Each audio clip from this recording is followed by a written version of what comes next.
Hello साथीहरु, तपाईं सबैजनालाई नमस्ते। र म चाहिँ आज चाहिँ म र मेरो छोरी चाहिँ एकैछिन सालबारी जाँदैछु है। र सालबारी किन भन्दाखेरि चाहिँ हाम्रो एक दुईवटा सानो काम छ, त्यसले गर्दाखेरि चाहिँ गएको है। र अहिले चाहिँ म यो ब्याक साइडबाट जाँदैछु। यहाँ नानी खेल्दै रहेछ, हेर्नुहोस् न। यो चाहिँ मेरो घरको ब्याक साइडबाट हो। यहाँबाट चाहिँ उता सालबारी टक्कै निस्किन्छ अगाडिपट्टि है।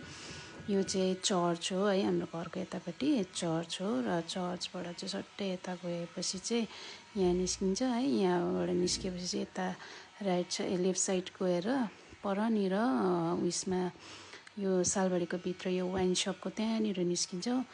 यहाँ चाहिँ मेरो काम थियो, यहाँ चाहिँ मेरो प्यान्टहरू घटाउनु पर्ने थियो नि त। अन्त छैन रहेछ हो, केटी एकजना दिदी मात्रै रहेछ, फेरि कटाउँदैन पनि रहेछ यहाँनिर हो।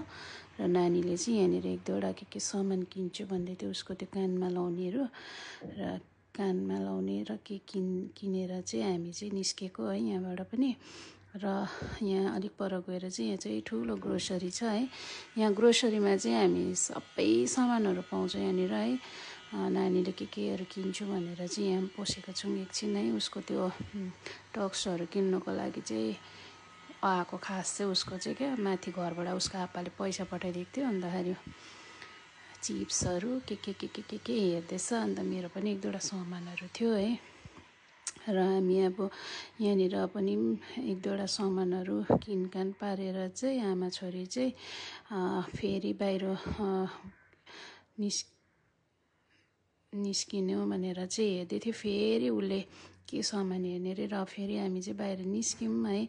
र सालबारी निस्केपछि चाहिँ अब फेरि हामी यहाँबाट चाहिँ अगाडिबाट जाँदैछ। यहाँ चाहिँ साथीहरू बदम यस्तो मिठो पाउँछ कि, भुटेको तातो तातो बदम। यहाँ हेर्नु न, सानो नानी बसेर यहाँ बेचेको हेर्नु न। आमा चाहिँले चाहिँ बदम बोट्दैछ, सानो नानीले चाहिँ बदम बेच्दै बसिरहेको छ। र हामी चाहिँ अब यहाँबाट फेरि तिर्सै गएर चाहिँ परबाट यहाँबाट चाहिँ यो अगाडिबाट चाहिँ भित्र पस्नुपर्ने हुन्छ। यहाँबाट चाहिँ मेरो फेरि घर, हामी चाहिँ पृथ्वी घुमेको जस्तै घुमेँ क्या साथीहरू। आज चाहिँ पृथ्वी घुमेकै बराबर भयो उता ब्याक साइडबाट अगाडि। अन्त अहिले चाहिँ म यहाँ देवन डायरीभित्र पसेँ है दुध किन्नुको लागि। यहाँ हेर्नुहोस् न, यहाँ देवन डायरीमा चाहिँ छुर्पीहरू ताजा छुर्पी बोरा आइरहेको रहेछ। थोक्पाहरू सबै पाउँछ यहाँनिर। पाउँदैन लोकल सामानहरू जे खानु मनपर्छ नि सबै पाउँछ। छुर्पी, दहीदेखिको लिएर दुधदेखिको लिएर है, तितौराहरू, अब लोकल क्या पशुपतिमा जे पाउँछ सबै यहाँ पाउँछ है। यहाँ दाजुकोमा यहाँनिर अचारहरू भन्नुहुन्छ कि ससहरू भन्नुहुन्छ है, सबै पाउँछ। म चाहिँ जहिले पनि यहीँ किन्छु दुध चाहिँ क्या। अन्तखेरि यहाँबाट दुध लगेर हामी निस्केपछि चाहिँ यहाँनिर मेरो पेन्ट घटाउनु थियो हो। पेन्ट घटाउनुको लागि यहाँ अगाडिपट्टि छ भने यहाँ देवन डाइरेक दाजुले। अन्त यस्तो हेरेको त दोकान त त्यस्तो अब पेन्टहरू घटाउने जस्तो पनि छैन हो। भरे त यहाँ दिदीले घटाउनु हुँदो रहेछ। म त हो कि होइन जस्तो लाग्यो। त्यहाँदेखि फेरि हामी यहाँबाट निस्के पेन्ट दिइराखेर है।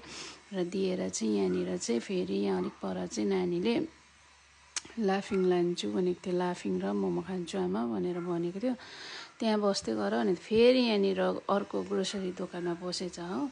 उसको के हो खै यति बिना टक्सहरू किन्दै थियो हो। आप्पाचाहिँले र फुपूचाहिँले पैसा पठाइदिएको थियो। उसको एकदम सबै किनिसकेर फेरि यहाँ हामी लाफिङ लाने दोकानमा आएँ। यहाँ चाहिँ उसले लाफिङ र के अरे उयस लान्छु भनेको थियो नि त, ताइपो लान्छु भन्दै थियो। अन्त लिएर हामी फेरि यहाँबाट पनि निस्क्यौँ है।